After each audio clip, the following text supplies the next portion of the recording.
Well, hello, and welcome once again to my very, very messy office. Getting messier all the time. This is Mark Luke Carrier, who is going to give you yet another reading from my unpublished novel, tentatively titled Fakes, because I'm very seriously considering calling it I know a lot about art, but I don't know what I like. So,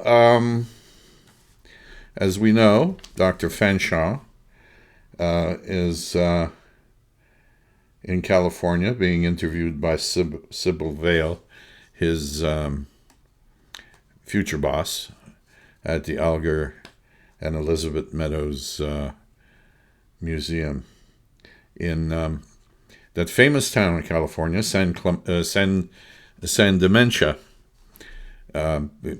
Perhaps you're familiar with it. Maybe you've been there. Okay, I've certainly been to Dementia a few times. Anyway, local people call it dementia to leave the San out. And without any more nonsense,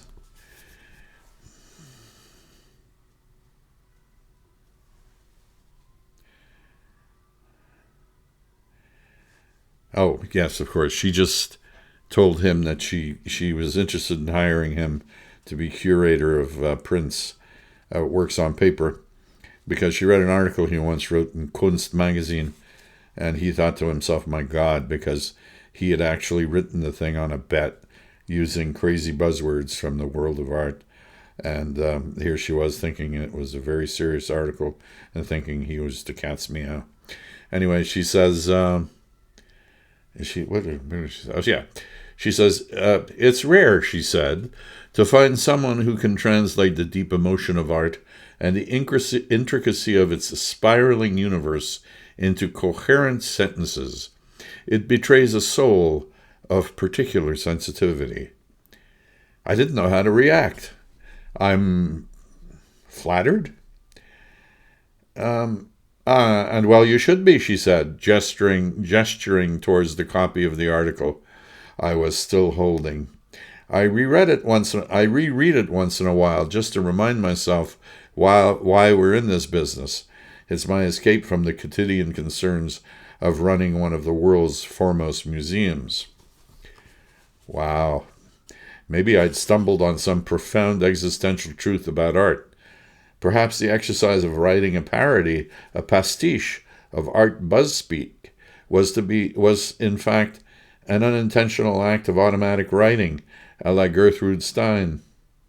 Had I unknowingly been channeling Giorgio Vasari, Federico Zeri, or Bernard Berenson?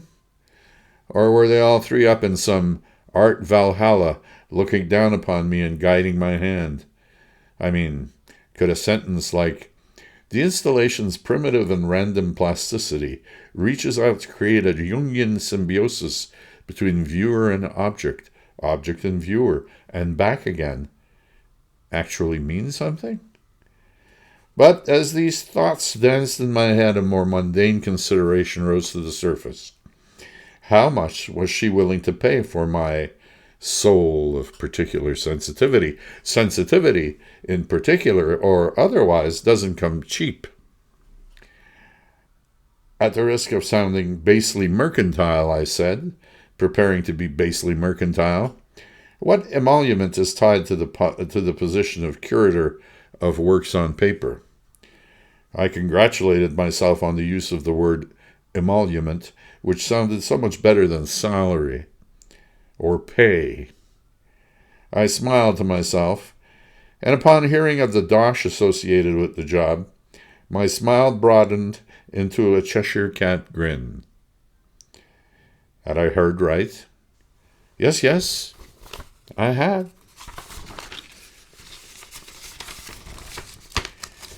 She repeated the sum. I didn't even know how many zeros went into such a figure, and all in good old U.S. funds.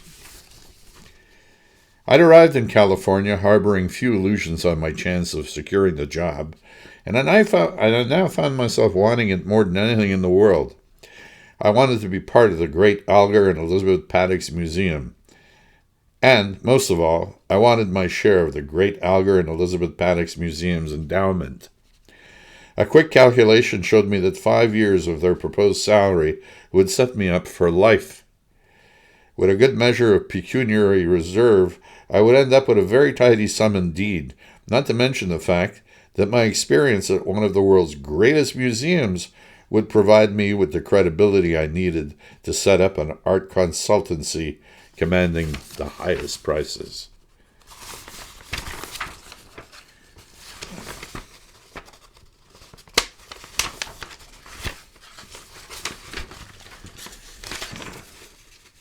These thoughts were gamboling through my mind like young sheep as I lay on the immense bed of my room at the San Dementia Four Seasons Hotel, keeping a distracted eye on the flat-screen TV, pecking through the innumerable stations with the remote control and sipping minibar whiskey. Then something caught my eye and snapped me out of my reverie. Up on the TV screen, the lady with the big hair I'd seen outside the door of the museum was interviewing a demonstrator identified as a Reverend Buchel Brooks, founder and spokesperson of the Teabaggers movement. She held a microphone to him as he spoke. "We call ourselves the Teabaggers," he said, as the crowd of placard-brandishing cohorts that stood behind him cheered, "and we take a firm stand against nudity in art. We cannot have our children parade through museums featuring paintings of nude women with huge pendulous breasts, or men, young and old, airing their unmentionables for all to see. We say no to this kind of obscenity." More cheering from the crowd as he added, "It's no excuse that these salacious images were painted centuries ago. 17th century or 21st century pornography is pornography." This elicited wild cheering from the group. What do you suggest, then?" asked the interviewer. "To hide away all this priceless art?" "No, of course not," the man said with an earnest scowl. "We're reasonable people, and all we ask is that the museum make some effort to clean up these images." "Censoring them?" the interviewer said. "Well," said the Reverend Buchel Brooks, "that's not a word we like to use. We prefer saying that the images could be sanitized and brought up to today's Christian standards." I was sober when I saw this interview. It wasn't a methylated fantasy.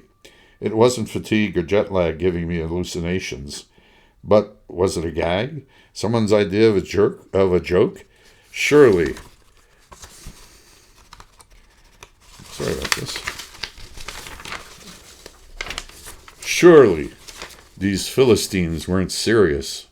Could they really be suggesting to crudely bowdlerize masterpieces of Renaissance art? In any case, the museum would never agree to such barbarity. Or would they? Guess we'll find out. In later ongoing adventures of Mr. Fanshawe, San Dementia, California. Now, I hate to be basely mercantile, but allow me to be basely mercantile for just a moment and tell you about my published novel right here on paper and available for Kindle, Kobo, and the Barnes & Noble one. I keep forgetting what it's called. Anyway, it's available on Amazon.com, Amazon.ca, Amazon.uk. It's available at Barnes & Noble. It's available just about everywhere. And it would warm the cockles of my heart if you were to buy it, read it, and enjoy it. Because it's my humble opinion, it's pretty good. So, in the words of the immortal Spike Milligan, it'll make you laugh, it'll make you cry. What it'll never do is make you a ham on rye. Anyway, so that's about it. It was nice to see you.